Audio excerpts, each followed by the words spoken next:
welcome back to a Traveling Knitter podcast. My name is Steph, and I'm podcasting to you from Columbus, Ohio. It is September 20th.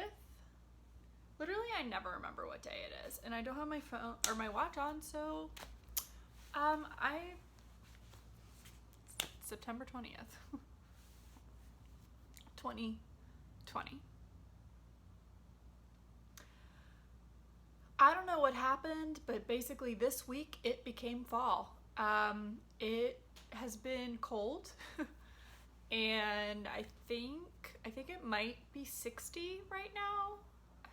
It's like I'm pretty sure it hit the high 40s overnight, which I'm a summer person. The summer has been the summer has been really crappy. So, to miss my favorite season it is what it is, I guess. So we're moving into fall, but that's the knitting season, so I guess that's the silver lining. I don't have any completed objects for this episode.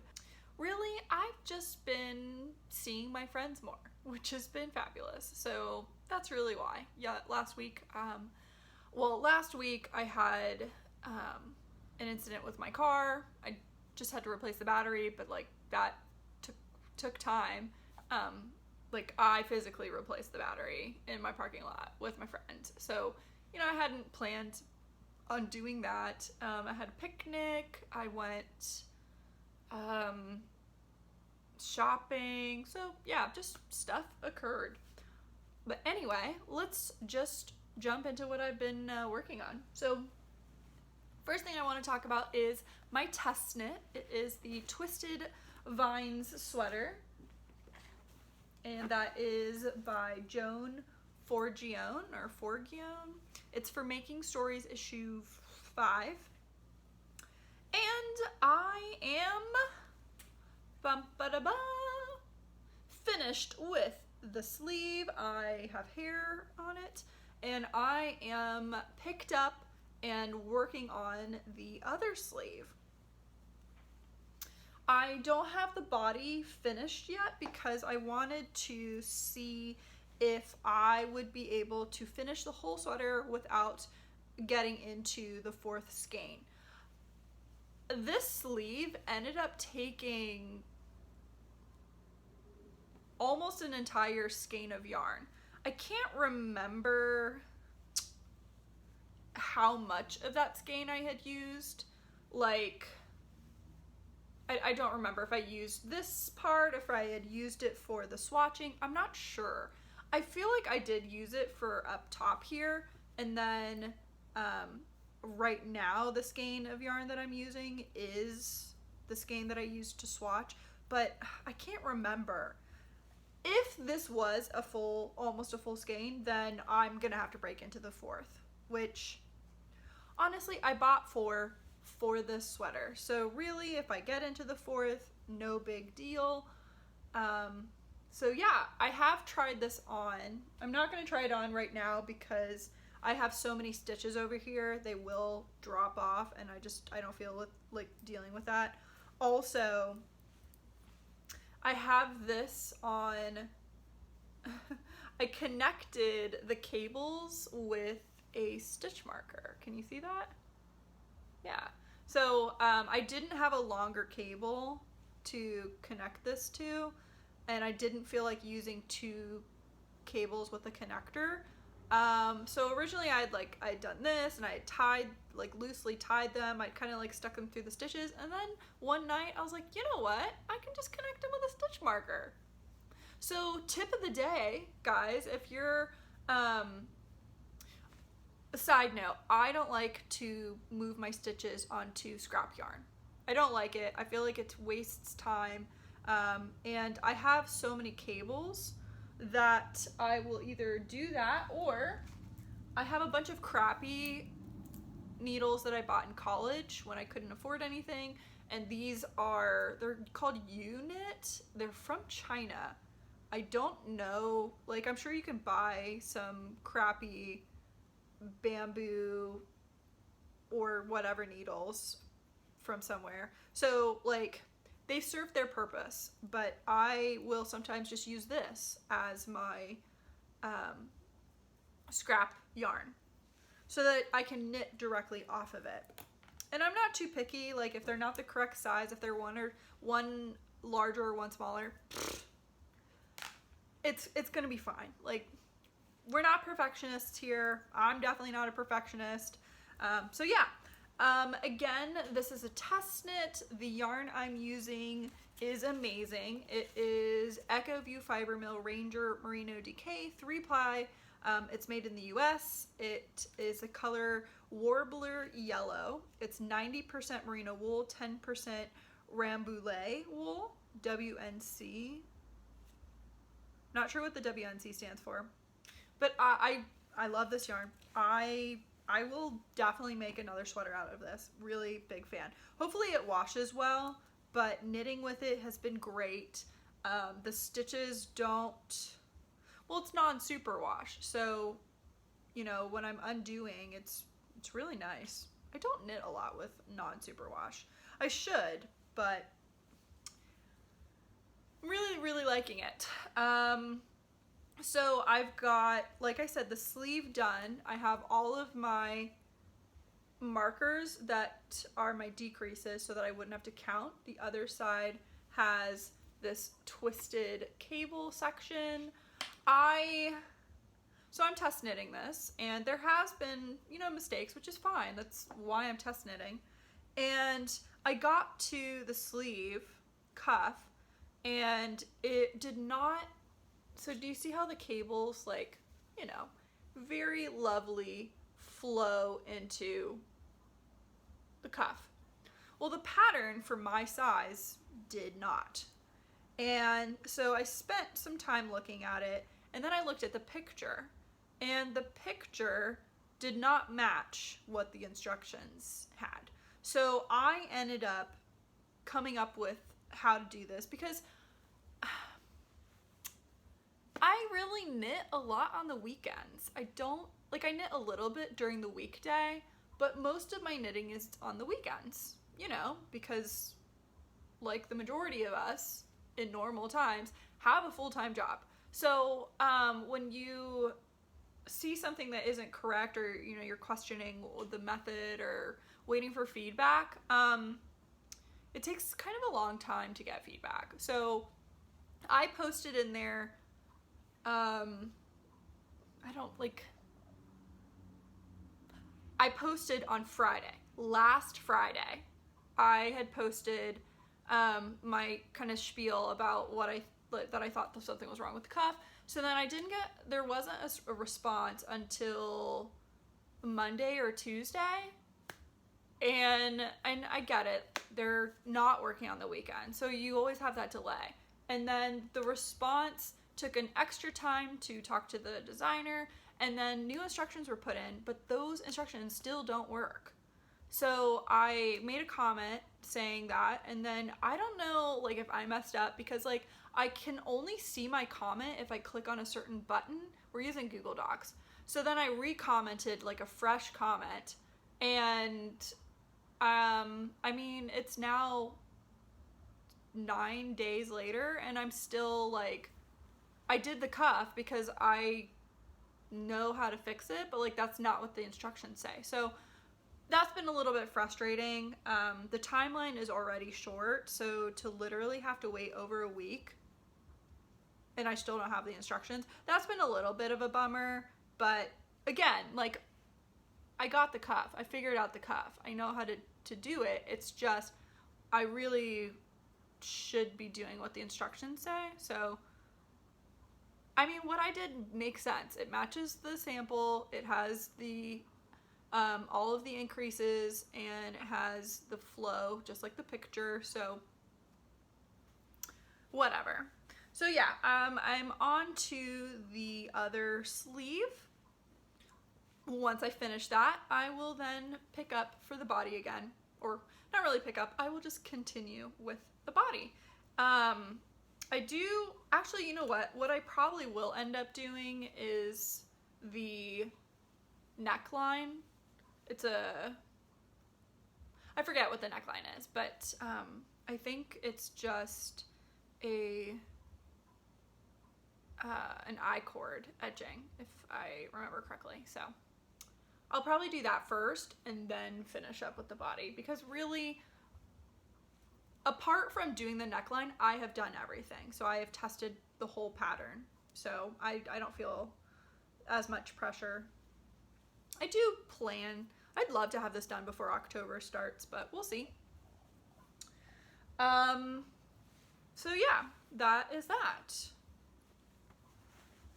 And the bag that I'm using for it is Darn Yarn MN. I purchased this, I'm pretty sure, at my very first Stitches Midwest in Chicago.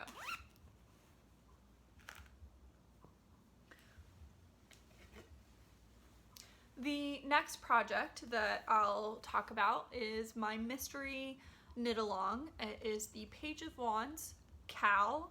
It is a cowl, and it is by Audrey Borrego. And I keep it in my market bag, and it's pretty full, but that's really just because of all of the yarn. I have used up almost one full skein, and then this is probably 50% of the way through. I'm gonna have a lot of leftover yarn. And so the project looks like this. If you were knitting this mystery knit along, look away if you don't want to see, but also I am still on the second clue. I'm almost done with the second clue. I hope to be done with it this weekend. Here it is. I am in the middle of a round, but you're just knitting all around and around and around, so it's not that big of a deal. So here's the first clue to here. So I'm not gonna remember what all of these mean. I am not a tarot reader. You do have the contrasting yarn, which is Jameson and Spindrift in a yellow color, and then I have this beautiful rust, and then this pinky beigey taupe color. So there's a moon. This is the Joker, I think. This was like some sort of woman figure. Then here we have like a rose, and then I have again that contrast color, which it's a very subtle contrast, and actually at night you almost can't even see it. So I think it's actually quite cool. Then I made some crowns, and then I'm working on I think it's kind of like a flower. So yeah, working on the last motif. I think I have 10 rounds to go, and then I start the third clue. I don't look at the clues when they release, and I haven't been looking on Instagram for what it looks like, so it's still pretty much a surprise. And I'm really liking it. This is totally my style. I love color work like this where it is themed off of something. Like, I love fandom color works, and I have some really great ideas in my head on stuff like exactly like this that is for like book fandom. So I've been really liking this. It's definitely scratchy. When I wash this, I hope that it softens up. I really hope this doesn't bleed, because that'll be really sad.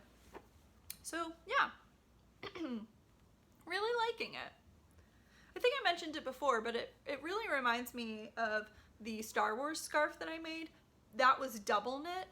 This is not, but it's very similar style of thing to wear. The next project is in my fringe field bag, Fringe Supply. And this is my Birds of a Feather. Pull this guy out. I didn't make a ton of progress on this, but I made some. Here it is. So the stitch marker, he's actually at the beginning of the mohair section, and I have maybe 6 more rows of mohair before I go to actually another section of this lace. This is by Andrea Mowry, Birds of a Feather. It is in this issue of Lina 2. Yeah, issue 2. I feel like this, I mean, this had its heyday. A lot of people knit this. It's going to be beautiful. To me, this is definitely a project knit and not a process knit. I am not a fan of knitting with straight up mohair. It's not pleasant. Okay. I'm not a fan of the increases that happen for this. It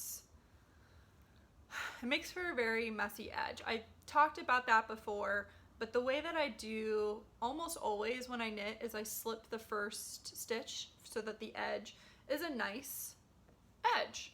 But the way that the increases are in this pattern makes it very sloppy. So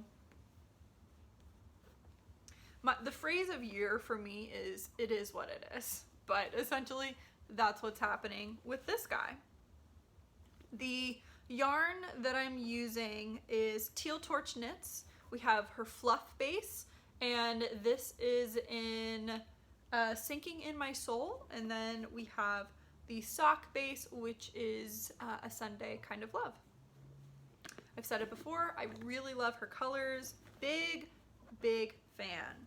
I can't wait to buy more of her yarn.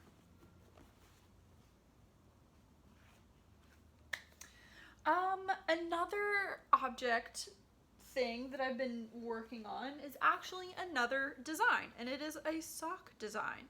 So I'll show it to you. It's not very far, but it will have contrasting cuff. Oh, it's really dark. Okay, well, the yarn is dark, so this is like a really deep red with almost like where it gets really dark to be almost black. This is a sparkle, and then this is an alpaca sock base, and it is black gray with the same kind of red and also a bit of green. Here is the cake for that. I'm hoping that the alpaca-ness does not detract from the pattern because it is a patterned sock. So I'm gonna keep going because I think it'll be beautiful, but then who knows, maybe I will knit another pair that is not in this like fluffy alpaca yarn. We'll see. So there is that. And that is in a bag that I made myself with a pin that my old coworker got for me when he went to Disney. I have so many projects that I would like to start. I've talked about the Hohi Knit Along. I haven't done anything for it. Because I kind of wanted to have the test knit finished before I started something else, and then I had a whole week where I didn't work on it because I was waiting for answers. So I don't know if am I even gonna finish anything for the Hohi Knit Along? I don't know anymore, but I want to get started on those. Also, we're getting to the it's fall, which means holiday gift knitting needs to start happening. I'm not really sure if I'm going to be doing any gift knitting this year. I don't know. So I don't have anything specific for on the horizon other than I do need to sew some more masks. So that is on the horizon. For Smalkstrove, I don't feel like showing you everything I bought. I don't. I have so much. So not even going to go through everything, but I do want to show you, I will show you one order that I made, and it is for these 5 skeins of Tuku Wool. I have never knit with Tuku Wool, but I just really wanted to, and I wanted to knit Hohi Locatelli has like 2 sock patterns that you use 2 different colors. So I kind of thought, well, I'll just buy a couple colors and then go from there and see if I like them. They are very rustic. And this color was not what I expected it to be, and same with this one. I kind of thought it was going to be a little bit more reddish, but it's definitely orange. So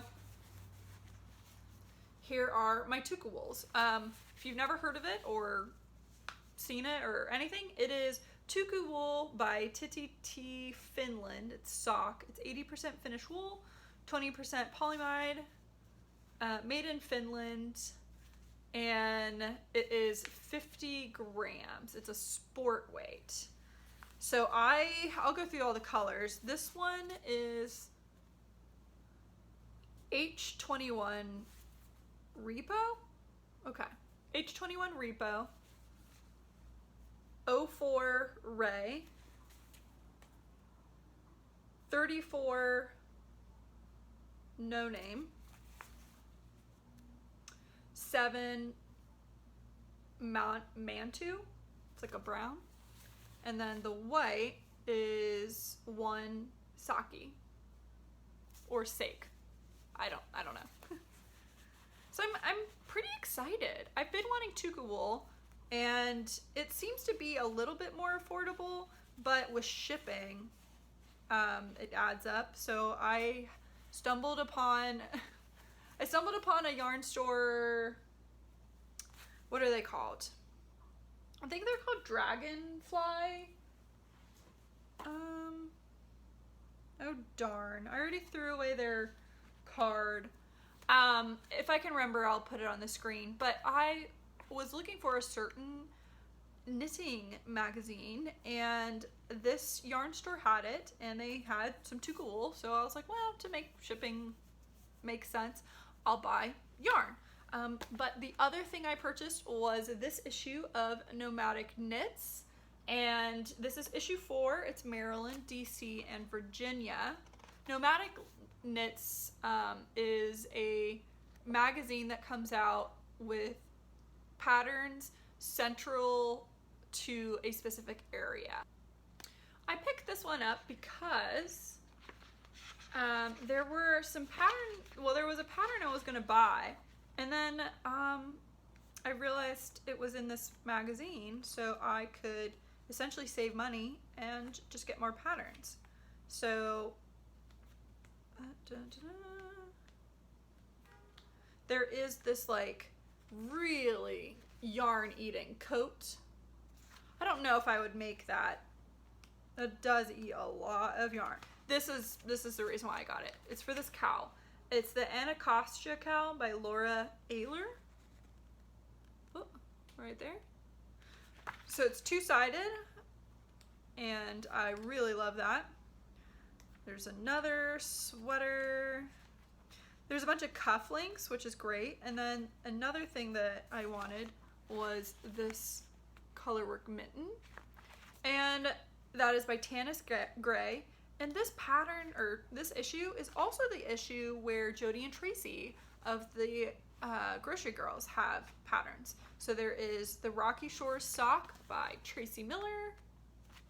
And then the hat, which I like both of them, but the hat is really great too. I really like that. So yeah, I was like, you know, I'd rather just get the book, and then it happened to be 30% off. So what a great deal. And as I've said so many times, I love pattern books. I love them. I also got the latest issue of Pom Pom. I already put it away back there. This past week, I have been tidying little areas of my apartment. So 2 days I did one book. Well, one day I did one bookshelf, another day I did the other bookshelf, and I basically just moved stuff around, and now I have yarn that needs home again, but whatever. So I already put it away, so that's why I'm not going to show it to you. But those are some of the things that have entered my life that I'm happy about. The next section is a novel idea, and I have read 4 books, and they were all 4 stars, so it's been great this last 3 weeks. So I'll shift. The first book I read was Queenie, and this is by Candace Carty Williams. I listened to this on audiobook. It was great. I actually listened to it while running on the treadmill, and I don't listen to earbuds. I just set my phone in the cup holder so it magnifies the sound. No one's in the gym with me. And it did feel a little bit awkward because there are some, they talk about sex. So there's sex in the book. There's trauma around that. And so I was like, hopefully no one comes in because people are going to be like, what are you listening to? But anyway, Queenie is she lives in London. She is Black. She's Jamaican, and she works at a newspaper, and she is going through a breakup, and she just has a really hard time with the breakup, a very, very hard time. I did not see myself in Queenie at all. I did not at all. She was so attached to her boyfriend or her ex, and she just could not read any of the signs.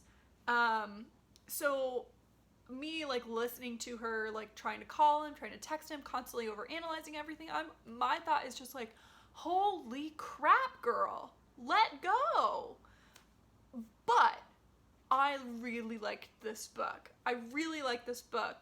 It dealt with depression. It dealt with relationships. It dealt with, having sex just to have sex, but also harmful sex. It dealt with sexism. It dealt with racism. And it was just really good. Really good. Queenie has girlfriends, so her friends around her, she calls them her corgis because her name is Queenie. Queen has corgis. So there's a group text, and they're just constantly talking about her getting through all of this, and it was really good. The next book that I read, I brought it over, is The Alice Network by Kate Quinn. This is a historical fiction book, and this was superb as well. It is a Reese's Book Club winner. It follows two women, and there's two timelines. So there's the past timeline with a woman, and then there's the current timeline, which is with that same woman, but another one. And essentially with the current timeline, we are trying to figure out what happened to the younger main character's cousin. So she's pregnant, she's unmarried, and she also has trauma. Her brother had killed himself after the war, and so she is kind of just attached to finding out where her cousin is. So she kind of picks up the clues, figures out that, okay, this woman is the last person to have written about my cousin, so she goes and finds her, and then they're off on a quest. And then the other timeline is actually in World War I, and you kind of follow her as she is a spy. So it was really good. I recommend this book. It was awesome. So again, 4 stars for this one. I don't want to dive too much into it because it's suspenseful. You want to keep some of the secrets there. The next book I listened to is With the Fire on High, and that was by Elizabeth Acevedo. This is the second book that I've read of hers. The first one being The Poet X, which was really good, and this one was great as well. Again, I had a hard time relating to the main character because she had, I think as a freshman, she had unprotected sex, got pregnant. Her mother is not there. Her mother passed away giving birth to her, I'm pretty sure. And her father is not really in the picture either. So she has her grandmother. So she lives with her grandmother. And we pick up the story as she's a senior trying to,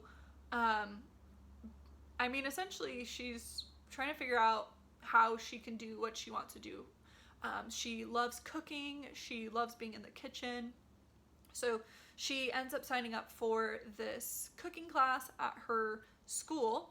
And with this class, one of the things is you get to go on a trip to Spain, I'm pretty sure. So you'll get to go to Spain. Balancing being a high school kid as well as a mom to, at this point, she's a toddler. And of course, the father of the child, she shares like a bit of custody with him. He gets her I don't think it's every weekend, but he gets to see her on the weekends. So there's a lot to it. There's a new boy, but I'm not going to dive into that because that's a big part of the plot, but, well, not a big part of the plot, but it's a side part of it. But it was just really good. It's not written in verse. Poet X is written in verse, and Elizabeth Acevedo's latest book, which is Clap When You Land, is also written in verse, but this one wasn't. But still listened to it on audiobook, and I thought it was great. And then the last book I read on my Kindle, and that is The Girl Who Drank the Moon by Kelly Barnhill, also 4 stars. This is a middle grade novel. It is fantasy. It reads like a fairy tale. It was just so good. It's about this town, and this town is next to a forest, and a witch lives in the forest, and the town has to give up a baby every year to the witch so that the witch does not harm the town. But the town is not as aware of what the witch actually is. So the witch is not evil, and she has no idea why babies keep appearing in the forest on the same day every year. So she goes and rescues the baby. She takes the baby to the other side of the forest where there's a different village, and that village then adopts that baby. But for whatever reason, this one instance, she becomes attached to the baby and accidentally gives the baby moonlight instead of starlight. So to get the baby to the other side of the forest, she feeds the baby, and starlight is fine. Moonlight makes you magical. So now the baby is magical, and she adopts the baby herself. And so the book is, it's sweet, but there's some dark undercurrents to it, and it was great. It was really, really good. Highly recommend. The last thing that I want to do is the spotlight section, and that is where I highlight a brand or a person of color, a Black woman who is doing awesome. And we're going to talk about makeup again because it's been a while since I talked about makeup. Specifically, the brand Juvia's Place. So clearly, I have a lot of their eyeshadow palettes. I do have some lipstick. I have some foundation, but I'm an eyeshadow person. I love eyeshadow so much. I also love lipstick, but COVID. If you're curious, this is L'Oreal Infallible Pro Matte Liquid Lipstick, and this is, what is this color? Angora. It's like a matte, cool tone brown gray, which I love those kinds of colors. Anyway, I have several eyeshadow palettes from Juvia's Place. Juvia's Place is a Black-owned makeup brand, and they have amazing eyeshadows. And I don't think I'm gonna go through every single one. Maybe, I don't know. They have a ton. And actually, I'll show you the artwork because the artwork's really awesome. So they all have beautiful artwork like this. All of them have a beautiful woman on the cover or on the front. And it is just great, great artwork. And they are kind of grouped together. So these ones are the Amazons. So this one is the Warrior palette. This is the Warrior 2. So the Warrior palettes are definitely your neutrals. So big pan size. And these are recent. Not all of them I've had for a while. So again, neutrals. This is a matte neutral, and then the other one is really shimmery. So if you like matte, go with Warrior 2. If you like shimmers, go with the original Warriors. Together, you got both. One of my favorite palettes is the Nubian 3 Coral. I feel like a lot of people don't like this one for some reason. This is the one that was always on sale. I think it was even on clearance, but I love it. It's got corals and grays. It's beautiful. And then I do have the original Nubian, which is another neutral. So the Nubians have a smaller pan.